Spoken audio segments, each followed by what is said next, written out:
لیکن وہ شاعری میں اچھا لگے.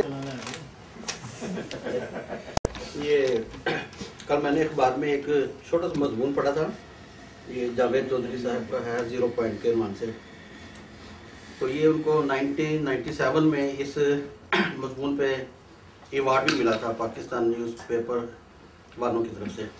تو شروع ایسے ہوتا ہے: پچھلے موسم میں ایک نامور پاکستانی دانشور بھارت کے دورے کے اختتام پر ایک غیر سرکاری تنظیم نے دہلی میں ان کے اعزاز میں ایک نشست کا اہتمام کیا، جس میں پاکستانی دانشور کو خراج عقیدت پیش کرنے کے لیے چوٹی کے بھارتی دانشور تشریف لائے. نشست کے آخر میں جب سوال و جواب کا سلسلہ شروع ہوا تو ایک ہندو نے اپنے معزز مہمان سے ایک عجیب سوال پوچھا. پوچھنے والے نے پوچھا، یہاں بھارت میں تو مسلمان مساجد میں نماز ادا کرتے ہیں، وہاں پاکستان میں کہاں پڑھتے ہیں؟ پاکستانی دانشور نے اس سوال کو مذاق سمجھ کر فلک شگاف کہا لگایا، لیکن جب انہیں محفل کی طرف سے کوئی خاص رد عمل موصول نہ ہوا تو انہوں نے کھسیانہ سا ہو کر سوالی کی طرف دیکھا. ہندو دانشور کے چہرے پر سنجیدگی کے ڈھیر لگے تھے. پاکستانی دانشور نے بے چینی سے پہلو بدل کر جواب دیا، ظاہر ہے مسجدوں میں ہی پڑھتے ہیں. یہ جواب سن کر ہندو دانشور کھڑا ہوا، ایک نظر حاضرین پر ڈالی اور پھر مسکرا کر بولا، لیکن ہماری اطلاعات کے مطابق تو پاکستانی مسجدوں میں نماز پڑھنے والوں کو گولی مار دی جاتی ہے. ہندو دانشور کا یہ تبصرہ پاکستانی دانشور کو سکٹ میزائل کی طرح لگا. اس کا ماتھا پسینے سے بھیگ گیا، ہاتھوں میں لرزہ طاری ہو گیا اور آنکھوں میں سرخی آ گئی. منتظمین موقع کی نزاکت بھام گئے، لہٰذا انہوں نے فوراً نشست کے اختتام کا اعلان کر دیا. یوں پاک بھارت تعلقات مزید بگڑنے سے بچ گئے. یہ واقعہ مجھے مرحوم حکیم سعید نے سنایا. مجھے آج بھی وہ گرم سہ پہر یاد ہے. میں ہمدرد دواخانہ راولپنڈی میں حکیم صاحب کے کمرے میں بیٹھا تھا. مرحوم خلاف معمول تھکے تھکے لگ رہے تھے. میں نے ادب سے طبیعت کے اس بوجھل پن کی وجہ دریافت کی تو دل گرفتہ لہجے میں بولے، ہم نے اس دکھ سے بھارت کو چھوڑا تھا کہ ہمیں وہاں مذہبی آزادی حاصل نہیں تھی. ہم نماز پڑھنے جاتے تھے تو ہندو مسجدوں میں سور چھوڑ دیتے تھے، خانہ خدا کے دروازے پہ ڈھول پیٹتے تھے، بولو براز کی تھیلیاں ہمارے اوپر پھینکتے تھے. ہندو شر پسند پچھلی صفوں میں کھڑے نمازیوں کو چھرے گھوم کر بھاگ جاتے تھے. ہم نے سوچا چلو پاکستان چلتے ہیں، وہاں ہمارے سجدے تو آزاد ہوں گے، ہماری مسجدیں، ہماری درگاہیں تو محفوظ ہوں گی. لیکن افسوس مسلح گارڈز کے پہرے کے بغیر پاکستان کی کسی مسجد میں نماز کا تصور نہیں. مجھے یہ حکیم سے فرما رہے ہیں، مجھے میرے بڑے بھائی حکیم عبدالحمید دہلی سے لکھتے ہیں، سعید واپس آ جا، پاکستان کے حالات ٹھیک نہیں. یہاں ادھر کم از کم مسجدیں تو محفوظ ہیں، لیکن میں ان کی آواز لڑکھڑا گئی. پاکستان آنے پر آپ کو کبھی پچھتاوا ہوا؟ میں نے نرمی سے پوچھا. انہوں نے اچکن کے بٹن سہلائے، نہیں ہرگز نہیں، یہ سودا ہم نے خود کیا تھا. حمید بھائی میرے اس فیصلے سے خوش نہیں تھے. ان کی خواہش تھی میں دہلی ہی میں ان کا ہاتھ بٹوں، لیکن مجھے لفظ پاکستان سے عشق تھا، لہذا ادھر چلا آیا. اللہ تعالیٰ نے کرم کیا اور وہ ادارہ جس کی بنیاد میں نے 12 روپے سے رکھی تھی آج پاکستان کے چند بڑے اداروں میں شمار ہوتا ہے. یہ سب پاکستان سے عشق کا کمال ہے. ان کی آواز میں بددستور ملال تھا، لیکن پاکستان کے حالات سے دکھ تو ہوتا ہوگا. میں نے اپنے سوال پر اصرار کیا. ہاں بہت ہوتا ہے، اخبار پڑھتا ہوں، سیاستدانوں کے حالات دیکھتا ہوں، عوام کی دیگر صورتحال پہ نظر پڑتی ہے تو بہت دکھ ہوتا ہے.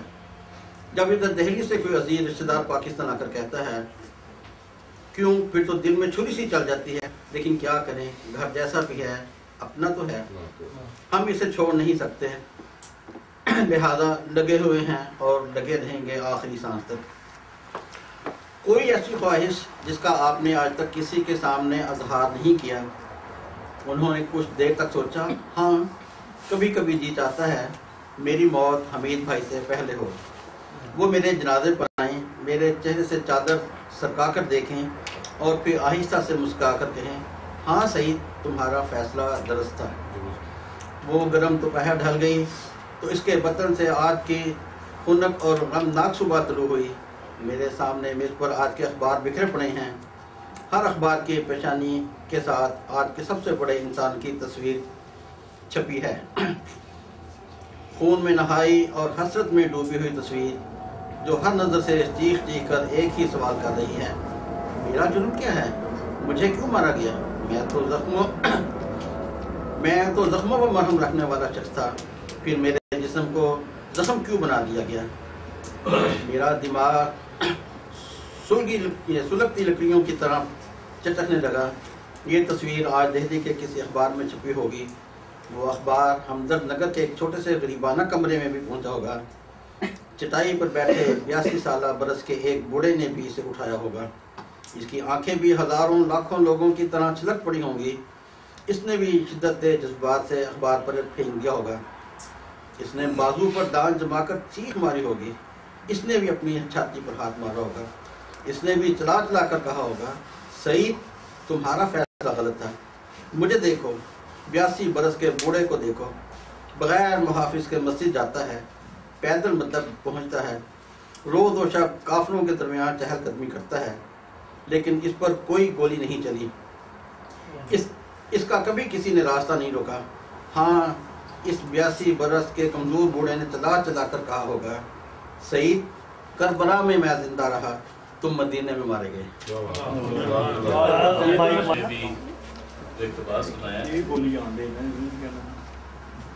اقتباس میں نے سنایا، اس پہ مجھے یاد آ گئے وہ اشعار سن 1985 میں جب جنرل ضیاء الحق کا مارشل لا تھا پاکستان میں، حضرت خلیفۃ المسیح رابع جون سے ہیں تو رحمۃ اللہ تعالیٰ وہ ہجرت فرما گئے تھے، تو اس وقت میں ایک نوجوان تھا اور اس وقت میں نے 2 شعر کہے تھے، وہ آپ کو پیش کرتا ہوں، مشاعرے کا اختتام بھی کر لیں گے ایجاد و ترنم کے ساتھ۔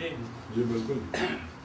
رانجھے پہ جو مٹی تھی وہ ہیر رو رہی ہے، جو وقت نے بنائی تصویر رو رہی ہے، ہمیں وطن کے اپنا عجب حال بن چکا ہے، ایک شاعر تڑپ رہا ہے، تحریر رو رہی ہے۔ دعا کر لیں دوست، اس کے ساتھ انشاءاللہ دعا کریں۔